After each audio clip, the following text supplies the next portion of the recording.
सवाल में स्वागत है। हमारा टॉपिक था दुग्ध विज्ञान, जिसके अंतर्गत हमने लास्ट टॉपिक पढ़ा था दही। आज हम देखते हैं खीस। किससे कहते हैं खीस? तो देखो, जब मैंने आपको दूध पढ़ाया था तब बताया था, देखो दूध, पहले दूध की डेफिनेशन बता देता हूं और उसके बाद में वापस भाई एक बार क्या, खीस पढ़ने से पहले दूध की डेफिनेशन देखिए। दूध के लिए हमने पढ़ा था कि पशु के ब्याने के 15 दिन पहले और 5 दिन बाद का जो ऐन स्राव होता है वो क्या कहलाता है? दूध कहलाता है। अब बात आई थी, मैंने वहां पर ये समझाया था कि जो 5 दिन का ऐन स्राव होता है वो 5 दिन का ऐन स्राव क्या कहलाता है? तो खीस कहलाता है। क्या कहलाता है? खीस कहलाता है। तो ब्याने के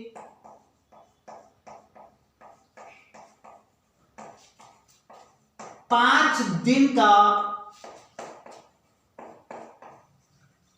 ऐन स्राव क्या कहलाएगा? खीस कहलाएगा। ठीक है, चलो इसके बाद देखिए खीस का रंग कैसा होता है। खीस का रंग कैसा होता है? तो दूध का रंग हमने पढ़ा था, दूध का एक रंग पढ़ा था सफेद और दूसरा पढ़ा था पीला। सफेद रंग पढ़ा था केसिन के कारण और पीला रंग किसके कारण पढ़ा था? कैरोटीन के कारण पढ़ा था। तो जो खीस होती है उस खीस का रंग कैसा होता है? पीला होता है। कैसा होता है? पीला होता है। उसके बाद देखते हैं हिमांक बिंदु। हिमांक बिंदु या जिसको हम जमाव बिंदु के नाम से भी जानते हैं। खीस का जमाव, दूध का जमाव बिंदु कब कहा, क्या पढ़ा था?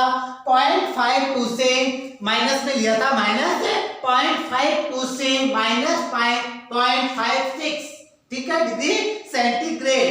तो जो भी आपके दूध है इससे थोड़ा सा ज्यादा क्या होता है? इसका हिमांक बिंदु होता है -0.60 डिग्री सेंटीग्रेड। कितना होता है? -0.60 डिग्री सेंटीग्रेड। उसके बाद देखिए अम्लता। नेक्स्ट देखते हैं हम खीस में अम्लता। तो जो खीस होती है उस खीस में अम्लता कितनी होती है? 0.2 से 0.4। कितनी होती है? 0.2 से 0.4। उसके बाद देखिए आपेक्षिक घनत्व। आपेक्षिक घनत्व, दूध का आपेक्षिक घनत्व गाय और भैंस के लिए अलग अलग पढ़ा था। 1.028 से 1.030 ये पढ़ा था गाय का, और भैंस का पढ़ा था 1.30 से लेके 1.32 तक। ठीक है, 0.32 तक। तो यहाँ जो भी अपेक्षित घनत्व है खीस का वो होता है 1.04 से लेके 1.08। कितना होता है? 1.04 से लेके 1.08 होता है। उसके बाद आते हैं खीस में कौन से विटामिन पाए जाते हैं। तो विटामिन देखो, इसके अंतर्गत ए बी सी डी चारों विटामिन पाए जाते हैं। ए भी पाया जाता है, बी भी पाया जाता है, सी भी पाया जाता है और डी भी पाया जाता है। और दूध में ए जो भी वसा गिले थे, एडी के ये थे, और उसके अलावा बी था। ठीक है, उसके बाद देखते हैं खीस का पीएच। खीस का पीएच कितना होता है? तो यहाँ पर वही अम्लीय होता है और 5.4 होता है। कितना होता है? 5.4 होता है, यानी दूध से भी ज्यादा अम्लीय होता है। दूध से भी क्या होता है? ज्यादा अम्लीय होता है। दूध का पीएच कितना था? 6.5 या 6.6 या 6.7, तीनों जो भी आपके याद है वो फिक्स याद रखना था। 6.6 ये ऑप्शन के आधार पे आपको देखना था। यदि 6.6 और 6.7 का ऑप्शन लिया रहा है तो 6.5 याद रखना है, और यदि आपके 6.6 का और 6.5 का ऑप्शन लिया था तो 6.7 बताना है। उसके बाद देखिए संगठन। खीस का संगठन, जैसे हमने दूध और दही का संगठन पढ़ा था वैसे ही हम पढ़ रहे हैं खीस का संगठन। एक तरफ हमारे पास में क्या आ जाएगा? अवयव। दूध में जो अवयव थे भाई खीस में भी तो पाए जाएंगे। तो एक तरफ लिख लीजिए अवयव, दूसरी तरफ लिख लीजिए गाय और एक तरफ लिख लीजिए भैंस। गाय और भैंस के खीस का संगठन हमारे को देखना है। तो सबसे पहले हम बात कर लेते हैं पानी की। किसकी बात कर रहे हैं? पानी की। दूध में पानी कितना प्रतिशत था? 82 से 87% था। कितना था? 82 से 87% था। लेकिन यहाँ खीस की बात करें तो गाय के दूध, जो गाय की खीस होती है, गाय की खीस होती है उसमें 75% होती है, और जो भैंस की खीस होती है उसमें 70% पानी पाया जाता है। उसके बाद देखिए कुल ठोस पदार्थ, कुल ठोस पदार्थ, कुल ठोस पदार्थ की हम बात करें तो जो गाय की खीस होती है उसमें होता है 24.7%। कितना होता है? 24.7%। और जो भैंस की खीस होती है उसमें होता है 29%। समझ में आ गया? चलो उसके बाद देखते हैं कुल प्रोटीन, कुल प्रोटीन। अब देखो बात करें हम प्रोटीन की, तो जो प्रोटीन होती है वो गाय की खीस में होती है 16.4%। किसके खीस में? गाय के खीस में 16.4% होती है। और जो भैंस की खीस होती है उस भैंस की खीस में होती है 21.6%। कितना होता है? 16.4% गाय की खीस में और 21.6% भैंस की खीस में। अब यहाँ पर यदि आपको अलग अलग याद रखना चाहो, अलग अलग कैसे याद रखना चाहो तो अभी बता देता हूं क्या क्या याद रखोगे। 5 + 11.4, देखो जोड़ो, 5 और 11 को जोड़ा तो कितना आया? 16, 16.4 हमारे पास में आ गया। भैंस की बात कर लेते हैं हम, तो यहाँ देखो 6.7, यहाँ पर कितना आ गया? 6.7 आ गया। और इसके बाद में कितना बचा? तो यहाँ पर देखो 21 में 0.6 में से 6.7 निकालो तो यहां पर बच जाता है हमारे पास में 14.9। तो ये पॉइंट 14.9। अब यहां पर ये चीज क्या लिखी मैंने, इसको थोड़ा सा समझो। देखो दूध में प्रोटीन हमने क्या कौन कौन सी प्रोटीन हमने देखी थी? तो प्रोटीन मैंने वहां पर क्या बताया था? केसीन बताया था, याद आया? उसके बाद में दूसरी प्रोटीन मैंने बताई थी आपको एल्ब्यूमिन, और उसके बाद में तीसरी प्रोटीन मैंने बताई थी आपको ग्लोब्यूमिन। याद आया? ये 3 चीजें बताई थी। तो यहां पर 5% कौन सी प्रोटीन पाई जाएगी? केसीन प्रोटीन पाई जाएगी, और उसके अलावा 11.4 ये दोनों पाई जाएगी। ठीक है। इसी प्रकार भैंस की खीस की बात करें तो 6.7% तो कौन सी प्रोटीन? केसीन प्रोटीन, और 14.9% कौन सी प्रोटीन बच गई? 2 आपको नाम याद रखने हैं, एल्ब्यूमिन और दूसरा ग्लोब्यूमिन। उसके बाद देखते हैं नेक्स्ट अवयव लैक्टोज। नेक्स्ट अवयव हमारे पास में कौन सा आ गया? लैक्टोज। देखो जो गाय की खीस होती है उस गाय की खीस में 2.1% क्या पाया जाता है? लैक्टोज पाया जाता है। और भैंस की खीस की बात करें तो दूध ही मीठा होता है भैंस का, इट मीन थोड़ी सी ज्यादा होगी। थोड़ी ज्यादा कितनी होगी? 2.3% होगी। कितनी होगी? 2.3% होगी। उसके बाद देखिए नेक्स्ट बात कर लेता हूं मैं वसा की।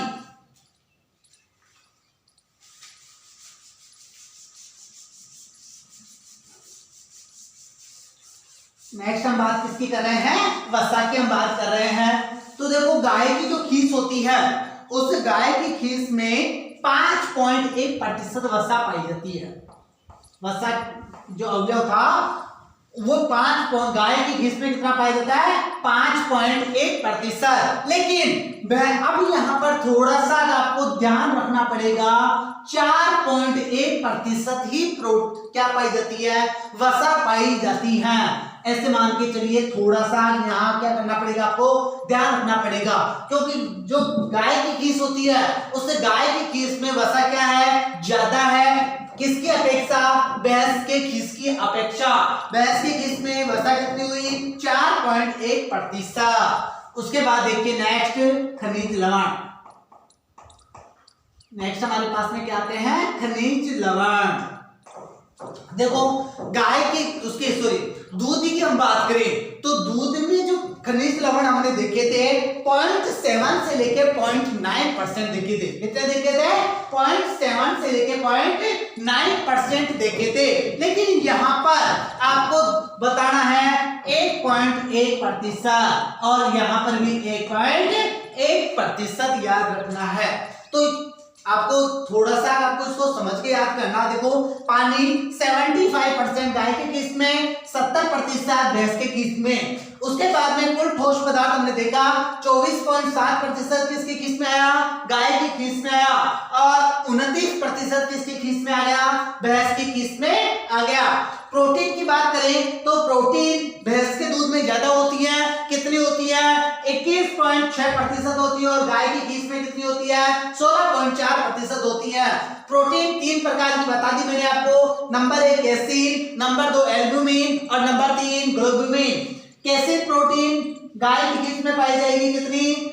5%, और भैंस के किस में पाई जाएगी 6.7%, और उसके अलावा 11.4% क्या बचा, एल्बुमिन और ग्लोबुमिन, और उधर 14.9 बच गया एल्बुमिन और ग्लोबुमिन। उसके बाद बात की हमने लैक्टोज की। दूध मीठा किसका होता है, भैंस का होता है। इट मींस लैक्टोज भी जो लैक्टोज होगा वो किस में होगा, कितना प्रतिशत, 2.1%। ज्यादा किसमें होगा, भैंस के किस में होगा, तो 2.3%।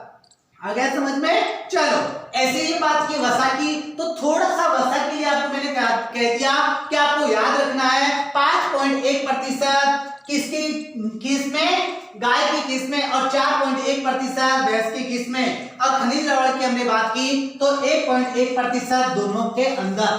ठीक है, चलो इसके बाद हम बात कर लेते हैं खीस जो होती है, उस खीस का कार्य क्या होता है।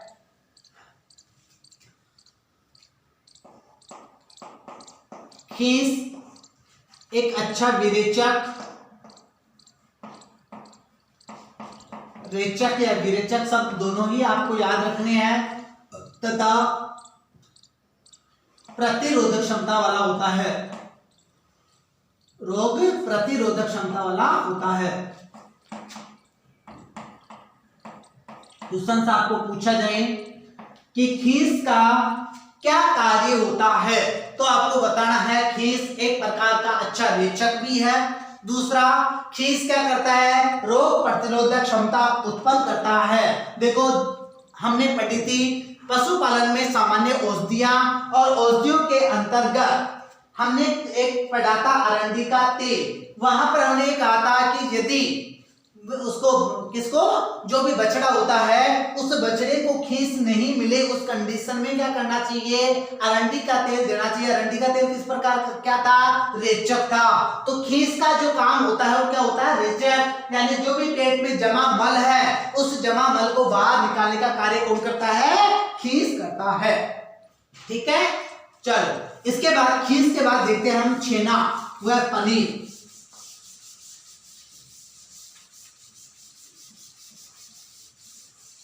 नेक्स्ट हमारे पास में क्या आ गया, छेना व पनीर।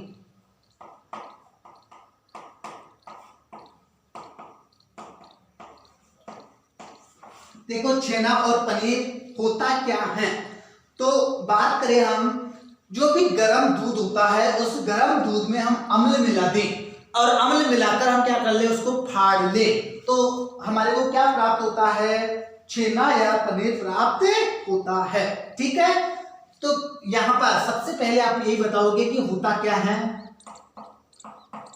गर्म दूध को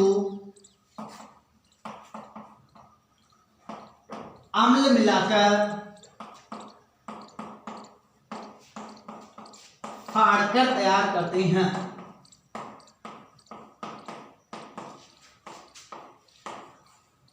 छेना या पनीर कैसे तैयार करते हैं, जो भी गर्म दूध होता है उस गर्म दूध में क्या मिलाए, हमें अम्ल मिला दे, और अम्ल मिलाने के बाद में दूध क्या हो जाता है, फट जाता है।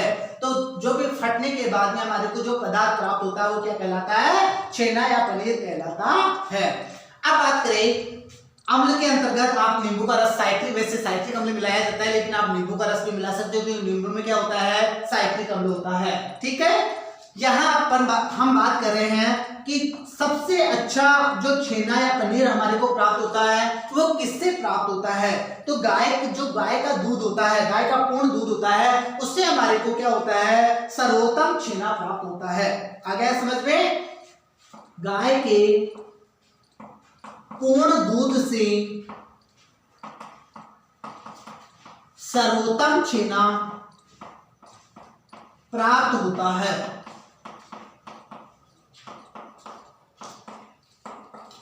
याद रखना है, सर्वोत्तम जो छेना होता है वो सर्वोत्तम छेना किससे प्राप्त होता है, गाय के पूर्ण दूध से प्राप्त होता है। किससे प्राप्त होता है, गाय के पूर्ण दूध से प्राप्त होता है। उसके बाद हम बात कर लेते हैं गाय का दूध, जो दूध होता है उससे कितना प्रतिशत छेना प्राप्त होता है और भैंस के दूध से कितना प्रतिशत छेना प्राप्त होता है। तो जो गाय का दूध होता है उस गाय के दूध से हमारे को 14% छेना प्राप्त होता है। कितना प्रतिशत छेना प्राप्त होता है, 14% छेना प्राप्त होता है। जबकि जो भैंस का दूध होता है उस भैंस के दूध से हमारे को कितना प्रतिशत छेना प्राप्त होता है, 20% छेना प्राप्त होता है। याद रखना, गाय के दूध से 14% छेना प्राप्त होता है और भैंस के दूध से कितना प्रतिशत छेना प्राप्त होता है, 20% छेना प्राप्त होता है। ठीक है, उसके बाद देखिए छेने का संगठन या जो भी पनीर होता है उसका संगठन।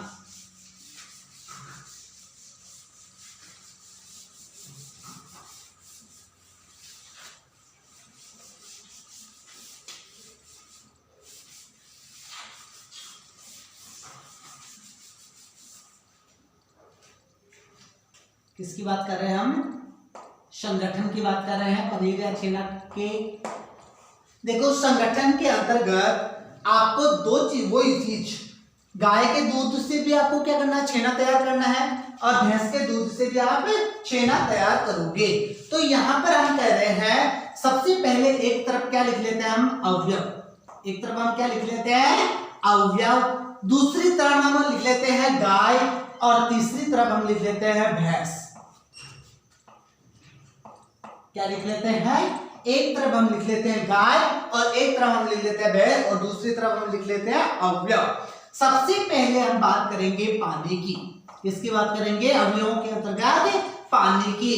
तो जो छेना होता है गाय के दूध का, उस गाय के दूध के छेने में पानी कितना होता है, 53.3% या 3 पूरा याद रखो तो 53.38%। कितना होता है, 53.38%। जबकि जो भैंस के दूध से अपन छेना तैयार करते हैं उनमें पानी होता है 51.60%। कितना होता है, 51.60%। उसके बाद दूसरे अवयव की बात करते हैं, वसा। दूसरे अवयव की हम बात कर रहे हैं वसा की। तो देखो जो वसा होती है वो वसा हमारे को मिलती है किसमें, गाय के दूध से जो प्राप्त छेना था उसके अंतर्गत हमारे को वसा मिली 28.8%। कितनी मिली, 28.8%। जबकि भैंस के दूध से जो प्राप्त छेना होता है उसमें श्योर है ज्यादा मिलेगी लेकिन थोड़ी सी ज्यादा मिलेगी और वो प्राप्त हमारे को होगी 29.6%। कितनी प्राप्त हुई, 29.6% हमारे को प्राप्त हुई। यानी हमने पानी की बात की, पानी देखो किसमें ज्यादा है, गाय के छेने में ज्यादा है, कितना 53.38%। और भैंस के दूध से हमने छेना प्राप्त किया उसमें है 51.6%। ऐसे ही हमने वसा की बात की तो वसा है 28.8% गाय के छेने में और भैंस के छेने में कितना है, 29.6% हमारे को प्राप्त हुई। उसके बाद देखते हैं नेक्स्ट, प्रोटीन। अब यहाँ पर प्रोटीन में भी थोड़ा सा आपको क्या करना है, गौर करना है। क्यों करना है गौर, तो यहाँ पर हम देखो इस वजह से करना है कि गाय के दूध से हमने छेना तैयार किया उसमें प्रोटीन ज्यादा होगी। क्या होगी, प्रोटीन ज्यादा होगी। कितनी होगी, 17.4% होगी। कितनी होगी? 17.4% होगी। और भैंस के दूध से जो छेना हमने तैयार किया उसमें हमारे को प्रोटीन प्राप्त हुई 14.4%। तो थोड़ा सा यहां पर भी आप गौर करोगे, ठीक है, यानी यहां पर ज्यादा है 17.4% प्रोटीन किसके छेने में? गाय के दूध से प्राप्त छेने में। उसके बाद देखिए नेक्स्ट लैक्टोज। अब लैक्टोज में वापस आपको दिक्कत नहीं आनी चाहिए, क्योंकि लैक्टोज वही चीज आ जाती है, भैंस का दूध मीठा होता है, इट मींस लैक्टोज यहाँ पर ज्यादा होगी। अब यहाँ देखिए 8.75% जो गाय के दूध से हमने छेना तैयार किया उसमें हमारे को मिली। और ऐसे की बात करें जो भैंस का छेना होता है, भैंस का दूध का छेना होता है, उसमें हमारे को जो भी लैक्टोज मिल रहा है वो कितना मिला? 2.3% मिला। नेक्स्ट बात कर लेते हैं खनिज लवण की। नेक्स्ट हमारे पास में क्या आ गया? खनिज लवण आ गया। देखो खनिज लवण में भी आपको थोड़ा सा ज्यादा रखना है। क्यों? क्योंकि खनिज लवण में क्या होता है? गाय के दूध में ज्यादा होता है, गाय के दूध में थोड़ा सा ज्यादा होता है। तो याद रख लो, सिंपल सी बात करना कि जो भी लैक्टोज भैंस के जो छेने में प्राप्त हुआ था कितना? 2.3%, वो खनिज कहाँ आ जाता है? गाय के छेने में आ जाता है। तो यहाँ पर आप देखिए 2.3% यहाँ डाल दीजिए। कितना डाल दोगे? 2.3% यहाँ डाल दोगे। उसके बाद हम बात करें भैंस के छेने में, तो यहाँ पर आपको याद रखना लगभग जो भी आपने पढ़ा था लैक्टोज उसके लगभग एवरेज बता रहा हूं 1.98%। कितना आ गया? 1.98% हमारे पास में आ गया। तो ये हमने संगठन किसका देखा? जो भी आपके गाय या जो भी भैंस है उससे प्राप्त छेने, जो दूध हुआ उससे प्राप्त हमने जो छेना तैयार किया उस छेने में संगठन आया। उसके बाद देखिए नेक्स्ट हम पढ़ते हैं छेना और पनीर के बाद में खोवा। खोवा क्या होता है? सिंपल भाषा में हम क्या कहते हैं? मावा। तो जो खोवा होता है उस खोवा को हम तैयार कैसे करते हैं? मावा को कैसे तैयार करते हैं? तो मावा कैसे तैयार करते हैं? दूध को हम गर्म करते जाते हैं और तेज आंच पर हम उसको गर्म करते हैं, जिसके कारण जो भी उसमें उपस्थित जल था वो क्या हो जाता है? बाहर निकल जाता है। और उसके बाद में जो बचा पदार्थ होता है वो क्या होता है? खोवा या मावा होता है।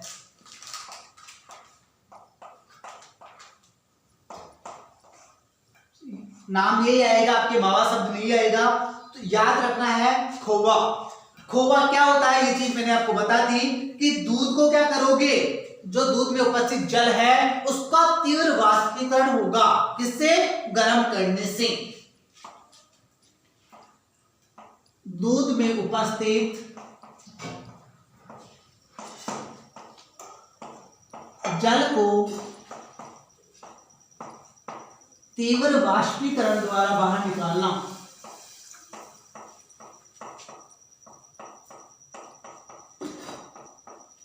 तीव्र वाष्पीकरण द्वारा बाहर निकालना क्या होता है?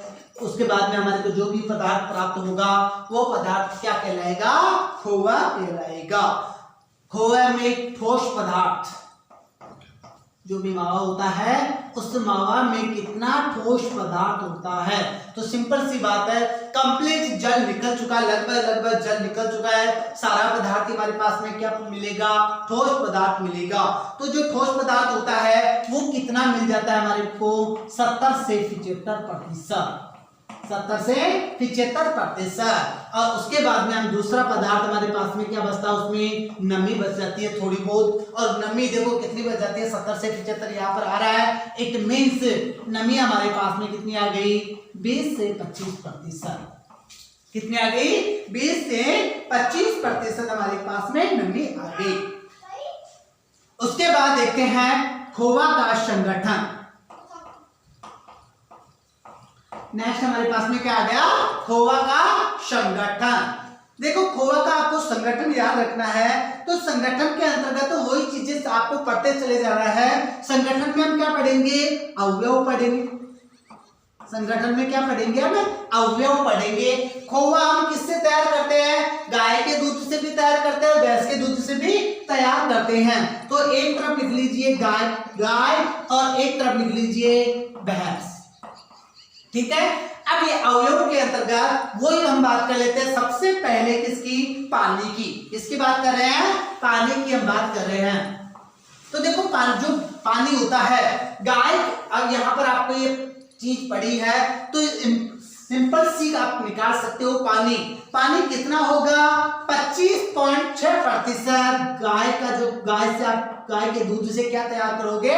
खोआ तैयार करोगे। उसमें 25.6% क्या होता है? पानी होता है। और जो भैंस के दूध से तैयार किया गया खोआ है उसमें 19.25% क्या पाया जाता है? पानी पाया जाता है।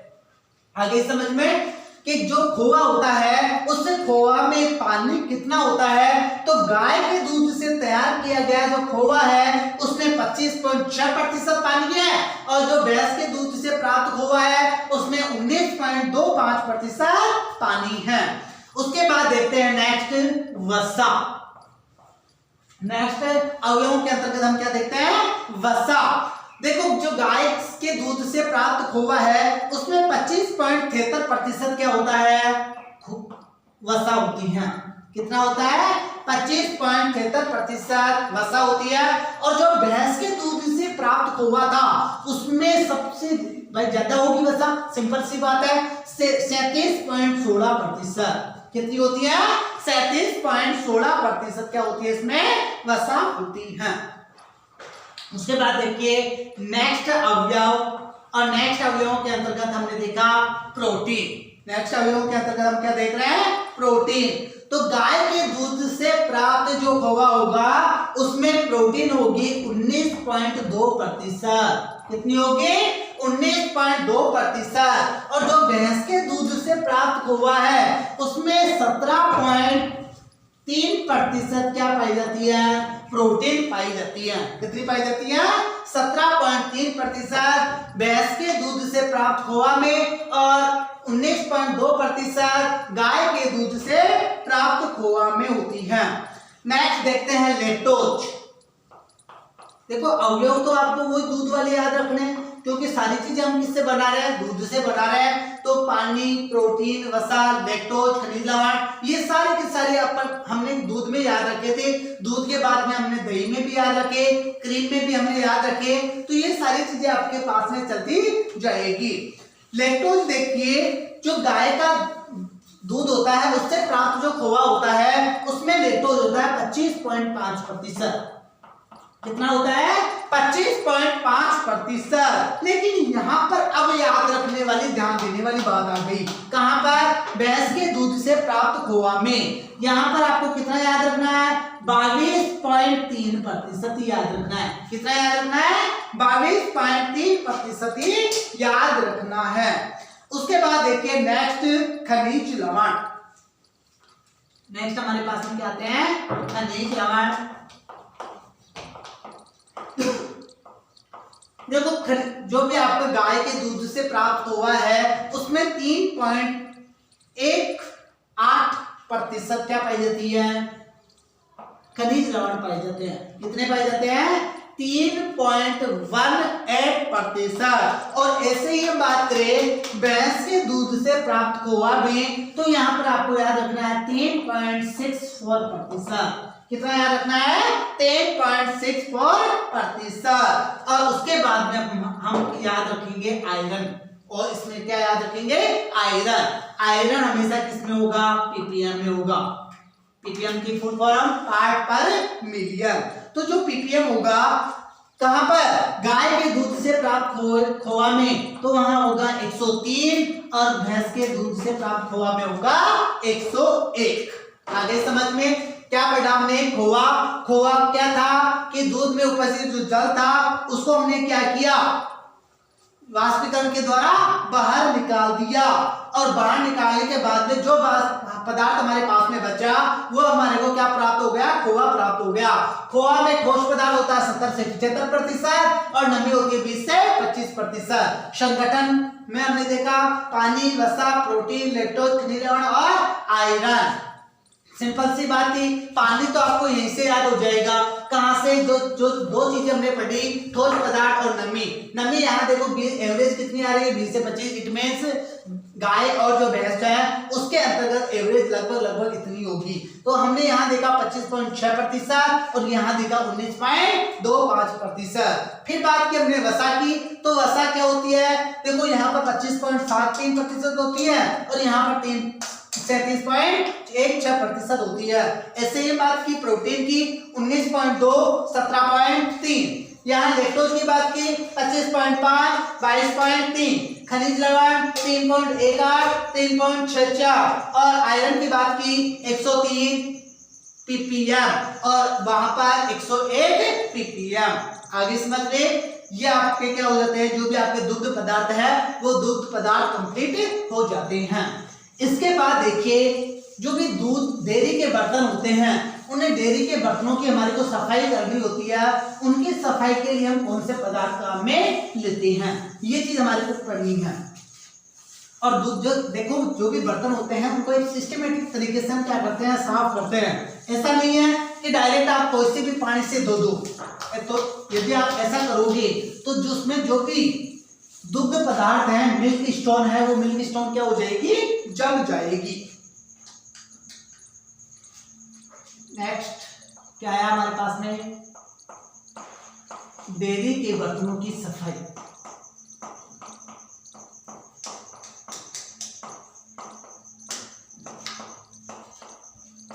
क्या आ गया, डेयरी के बर्तनों की सफाई हमारे को करनी है। तो देखो सबसे पहले अभी मैंने एक शब्द आपको बोला था, दुग्ध धातु, या हम इंग्लिश में कहते हैं इसको मिल्क स्टोन।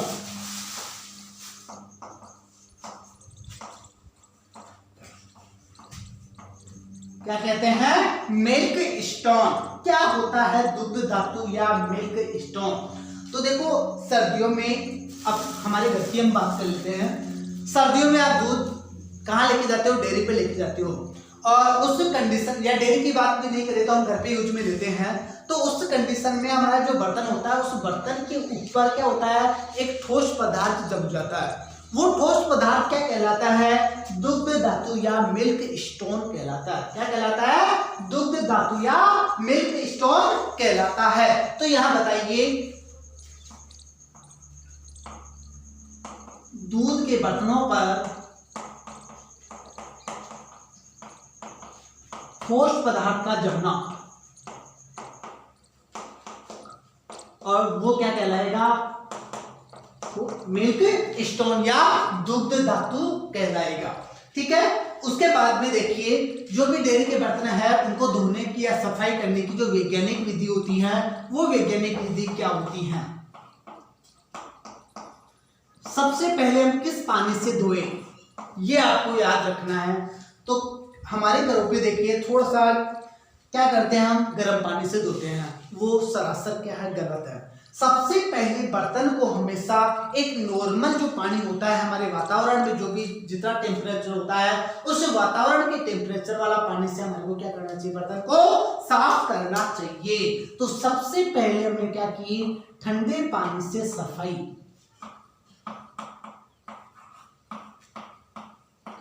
अब सबसे पहले ये क्यों किया, इसका एक रीजन आपको बता देता हूं मैं।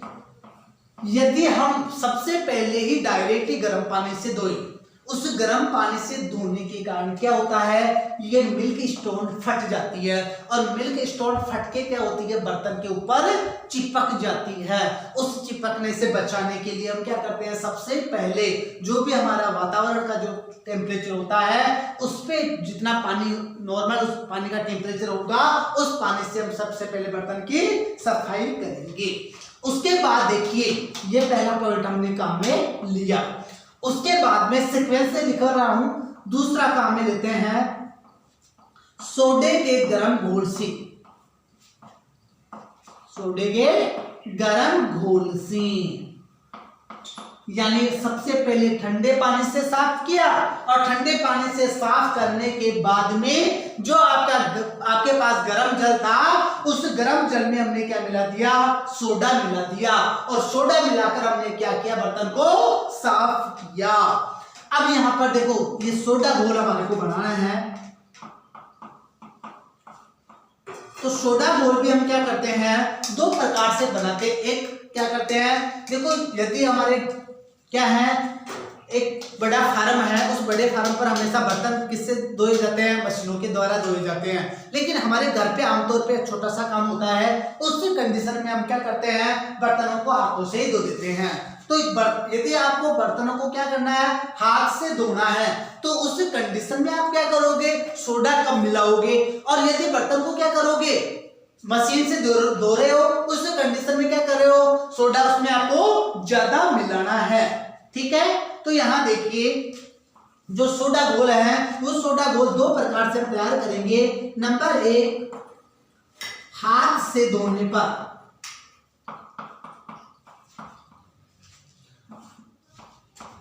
यदि आप हाथ से बर्तनों को धो रहे हो उस कंडीशन में आप क्या करोगे, 45 लीटर पानी लोगे। कितना लीटर पानी लोगे, 45 लीटर पानी लोगे और उस 45 लीटर पानी में आप कितना सोडा मिलाओगे, 0.3% सोडा मिलाओगे। कितना मिलाओगे, 0.3% सोडा मिलाओगे। और यदि आप बर्तनों को हाथ किससे, मशीन से धो रहे हो, किससे धो रहे हो, मशीन से धो रहे हो, उस मशीन से धोने की कंडीशन में आपको पानी तो उतना ही लेना है, कितना, 45 लीटर पानी लेना है। तो उस 45 लीटर में आप सोडा कितना मिलाओगे, 0.5 से 0.8%। और मैं कोष्टक में लिख देता हूं 1%। कितना लिख दिया मैंने कोष्टक में, 1% लिख दिया।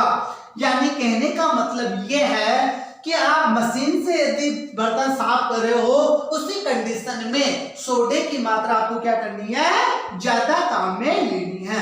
आ गया समझ में। चलो इसके बाद देखिए, सबसे पहले देखो, सबसे पहले किससे धो लिया, ठंडे पानी से धो लिया, ए पॉइंट। यहां पर बी पॉइंट क्या बताया, सोडे के गर्म घोल से धो लिया। इसके बाद में सोडे के गर्म घोल से धोने के बाद में आप बर्तन को, सी पॉइंट हम काम में लेते हैं, गर्म पानी से धोना।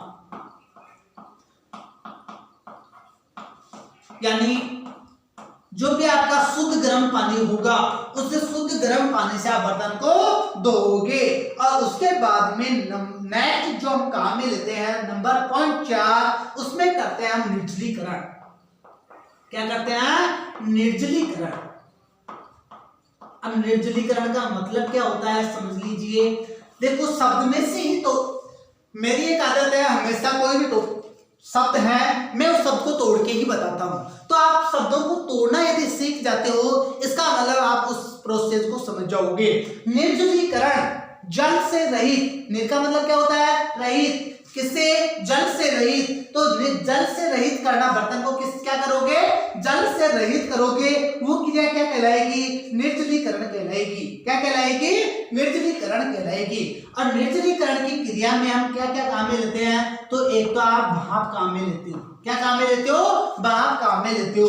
दूसरा, उबला हुआ पानी काम में लेते हैं, उबला हुआ पानी काम में लेते हैं। और तीसरा हम इसमें काम में लेते हैं क्लोरीन। तीसरी चीज क्या काम में लेते हैं, क्लोरीन हम काम में लेते हैं। यानी उसमें भाप, उबला हुआ पानी और क्लोरीन का जो घोल होता है, उस क्लोरीन का घोल मिलाकर आप क्या करोगे, उसको निर्जलीकरण कर लोगे। आ गया समझ में। ये तरीका होता है बर्तन को धोने का। यानी जो भी डेयरी का बर्तन होता है उसको तो सबसे पहले ठंडे पानी से धो, उसके बाद में सोडे के गर्म घोल से धोना है। उसके बाद में जो भी सोडा का घोल है, दो प्रकार से हमने बनाया। यदि आप हाथ से धो रहे हो उस कंडीशन में 0.3% सोडा रखा जाएगा, और यदि मशीन से धो रहे हो उस कंडीशन में 0.5 से 0.8% यानी लगभग 1% के आसपास सोडा रखा जाएगा। उसके बाद गर्म पानी से धोना है और उसके बाद आ जाता है निर्जलीकरण। आ गया समझ में। चलो इसके बाद देखते हैं, इसी के अंतर्गत जो धावन पदार्थ होते हैं, जो धोने वाले पदार्थ होते हैं, उनका हम वर्गीकरण कर रहे हैं। जेट में यहां से एक क्वेश्चन निकल जाता है, तो थोड़ा सा डेयरी के बर्तनों की सफाई के को भी आपको अच्छी तरह से देखना है।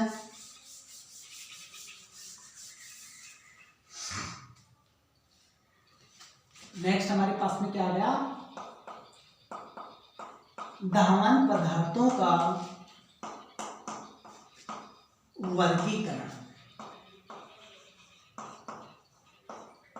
धावन पदार्थों का वर्गीकरण, धावन का मतलब धोने वाले जो भी पदार्थ है उनका हम वर्गीकरण कर रहे हैं।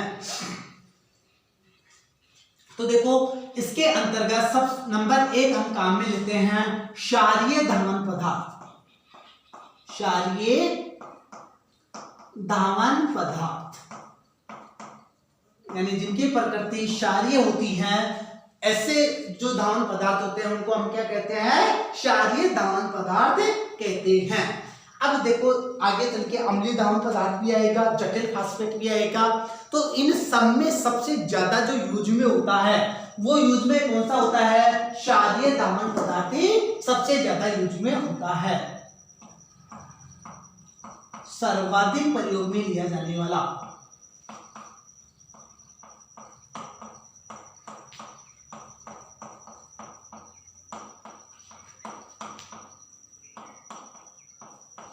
सर्वाधिक प्रयोग में लिया जाने वाला धावन पदार्थ कौन सा है, क्षारीय धावन पदार्थ है।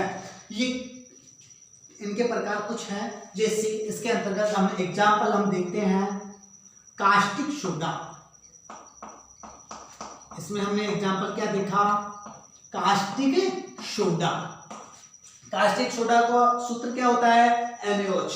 क्या होता है, NaOH। तो जो देखो जो कास्टिक सोडा होता है उसका प्रयोग हम जो कलई किए हुए बर्तन होते हैं उनके लिए नहीं कर सकते। तो यहाँ पर आपको क्या बताना है, कलई किए हुए बर्तनों के लिए उपयुक्त नहीं, कलई किए हुए बर्तनों के लिए उपयोगी नहीं।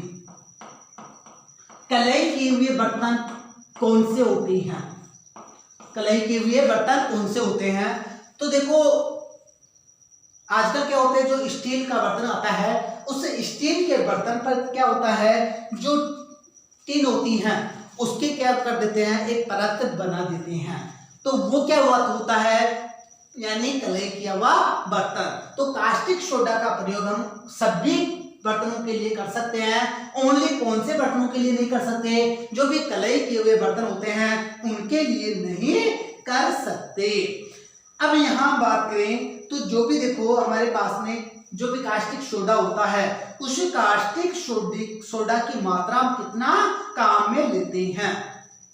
तो कास्टिक सोडा जिस डेयरी के बर्तन है या कोई यंत्र है उनको धोने के लिए कास्टिक सोडा की जो मात्रा होगी वो मात्रा हम काम में लेंगे कितनी, 1 से 2%। यानी जो भी कांच के बर्तन है या जो भी आपके दुग्ध यंत्र हैं उनको धोने के लिए कास्टिक सोडा की कितनी मात्रा हम काम में लेते हैं, 1 से 2% हम काम में लेते हैं।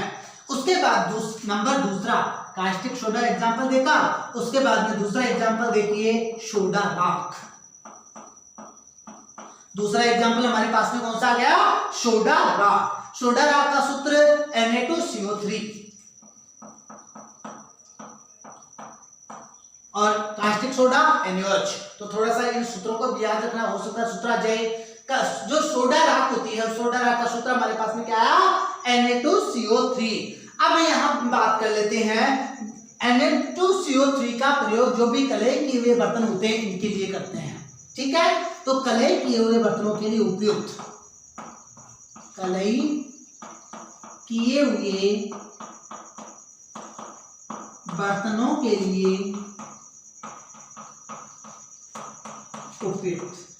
उपयुक्त कौन सा नहीं है, कास्टिक सोडा नहीं है। उपयुक्त कौन सा है, तो सोडा जो राख होती है वो उपयुक्त होती है। सोडा राख की मात्रा हम कितनी काम में लेते हैं, 1% लेते हैं। कितनी काम में लेते हैं, 1% हम काम में लेते हैं। उसके बाद देखते हैं नेक्स्ट, इसके अंतर्गत तीसरा क्षारीय धावन पदार्थ हम लेते हैं काम में सोडियम बाइकार्बोनेट। सोडियम बाइकार्बोनेट देखो जो सोडियम बाइकार्बोनेट होता है उसका प्रयोग हम जो भी हाथ से बर्तन धोते हैं उनके लिए करते हैं। तो यहाँ बता दीजिए, हाथ से जो भी बर्तन धोते हैं उनके लिए हम प्रयोग में लेते हैं। हाथ से धोने वाले बर्तनों के लिए, हाथ से धोने वाले बर्तनों के लिए कौन सा सारे धावन पदार्थ हम काम में लेते हैं? सोडियम बाइकार्बोनेट हम काम में लेते हैं। उसके बाद में चौथा जो हमारे पास में क्षारीय धावन पदार्थ आया वो है सोडियम फास्फेट। कौन सा आ जाता है? Sodium phosphate. देखो ये जो सोडियम फास्फेट होता है, ये सोडियम फास्फेट क्या होता है? जल में जल्दी घुलनशील होता है। जल में क्या होता है? जल्दी घुलनशील होता है और जीवाणुनाशक होता है। जल में शीघ्र घुलनशील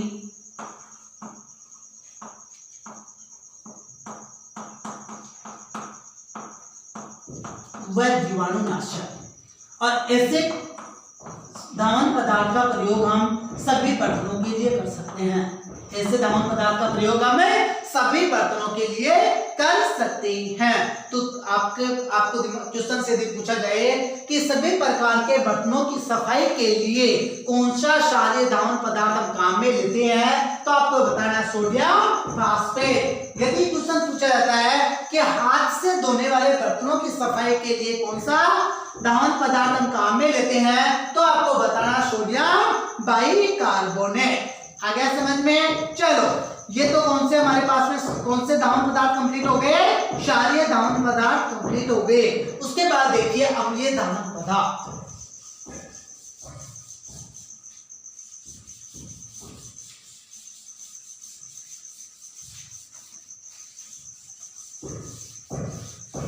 अम्लीय धावन पदार्थ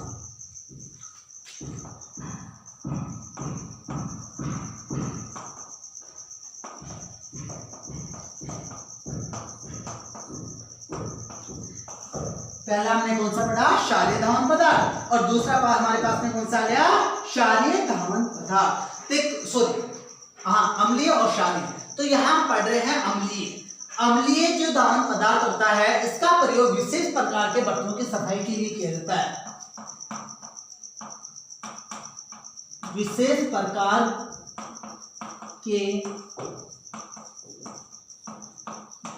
बर्तनों के लिए किया जाता है। यानी जो भी अम्लीय धावन पदार्थ होता है इसका प्रयोग विशेष प्रकार के बर्तनों के लिए करते हैं। जैसे एग्जाम्पल यदि आपको पूछा जाए, जैसे आपके जो पास्तुरीकरण यंत्र होते हैं, जो भी पास्तुरीकरण होते हैं, जो पास्तुरीकरण क्रिया होती है, उस पास्तुरीकरण क्रिया में काम में लिए जाने वाले यंत्र हैं या जो दूध के डिब्बे होते हैं उनमें काम में लिया जाता है। यदि आपको क्वेश्चन पूछ लिया जाए कि जो अम्लीय धावन पदार्थ होते हैं उन अम्लीय धावन पदार्थों का प्रयोग किसके लिए किया जाता है, तो आपको बताना पास्तुरीकरण यंत्र और दूध के डिब्बों के लिए किया जाता है।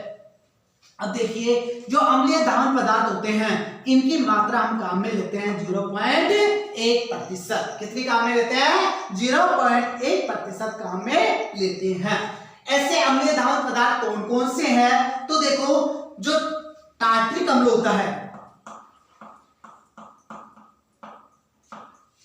टार्ट्रिक अम्ल, साइट्रिक अम्ल,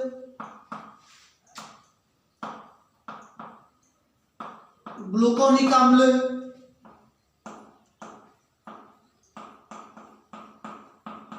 कौन कौन से हमने काम में लिए? टार्ट्रिक अम्ल हमने काम में लिया, साइट्रिक अम्ल हमने काम में लिया, ग्लूकोनिक अम्ल हमने काम में ले लिया। जो फास्फोरिक अम्ल होता है, कौन सा? फास्फोरिक अम्ल, इनका प्रयोग हम करते हैं। चार ही नाम आपको याद रखने हैं। कौन कौन से अम्ल? एक टार्ट्रिक अम्ल, दूसरा साइट्रिक अम्ल, तीसरा ग्लूकोनिक अम्ल और चौथा फास्फोरिक अम्ल। कौन से यंत्रों की सफाई की जाती है इनसे? जो पास्तुरीकरण के यंत्र हैं और जो दूध के डिब्बे हैं उनकी सफाई के लिए हम कौन से पदार्थ काम में लेते हैं? अम्लीय धावन पदार्थ। और अम्लीय धावन पदार्थों की मात्रा कितनी काम में लेते हैं? 0.1% हमें काम में लेते हैं। उसके बाद में तीसरा आता है हमारे पास में जटिल फास्फेट। तीसरे प्रकार का धावन पदार्थ हमारे पास में आया जटिल फास्फेट।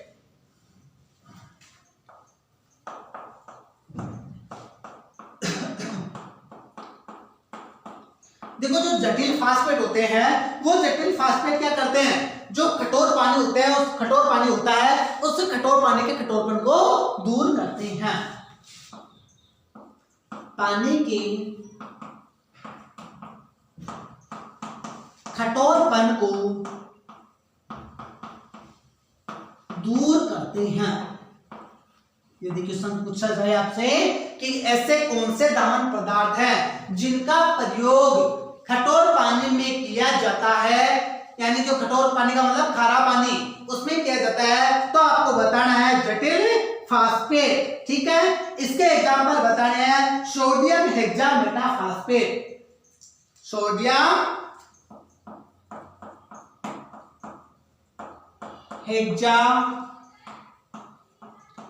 हेक्सामेटाफास्फेट। उसके बाद बताना है सोडियम टेट्रामेटाफास्फेट। उसके बाद बताना है सोडियम ट्रिपोलीफास्फेट।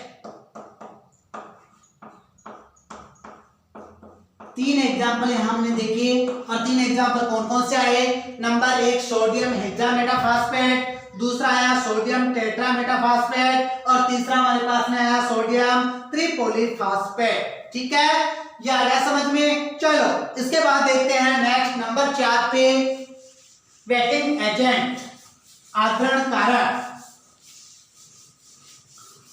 चौथा कौन सा आ गया? वेटिंग एजेंट, आर्द्रण कारक।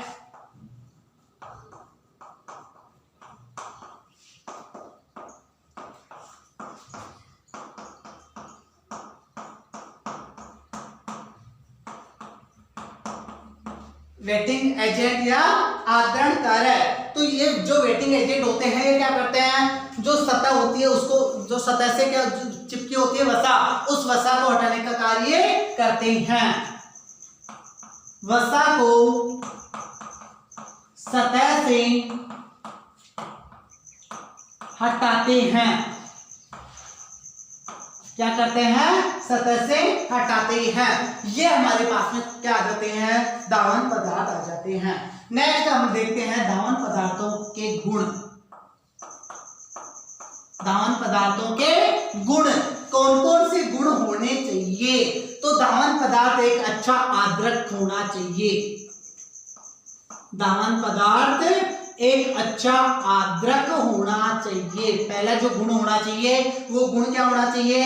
एक अच्छा आर्द्रक होना चाहिए, एक अच्छा पायसी कारक व गोलक होना चाहिए। एक अच्छा पायसी कारक व गोलक होना चाहिए, घुलने वाला होना चाहिए। ऐसा नहीं है कि पानी में घुल ही नहीं रहा है, वो फिर क्या काम में आएगा? तो अच्छा पायसी कारक भी होना चाहिए और गोलक भी होना चाहिए। तीसरा जीवाणुनाशक भी होना चाहिए। तीसरा क्या होना चाहिए? जीवाणुनाशक भी होना चाहिए। जो भी बर्तनों में जीवाणु है उन जीवाणुओं को नष्ट करने वाला भी होना चाहिए और प्रतिरोधक क्षमता का गुण भी उसमें होना चाहिए। प्रतिरोधक क्षमता का गुण भी होना चाहिए। ये होते हैं क्या? जो भी आपके धावन पदार्थ होते हैं उनके गुण। अच्छा आर्द्रक होना चाहिए, अच्छा पायसी कारक गोलक होना चाहिए, अच्छा जीवाणुनाशक होना चाहिए और अच्छा प्रतिरोधक क्षमता उसमें गुण होना चाहिए। इसी के साथ में आपका जो भी दुग्ध विज्ञान का टॉपिक था वो कंप्लीट होता है और दुग्ध विज्ञान के साथ साथ पशुपालन कंप्लीट होती है। ठीक है।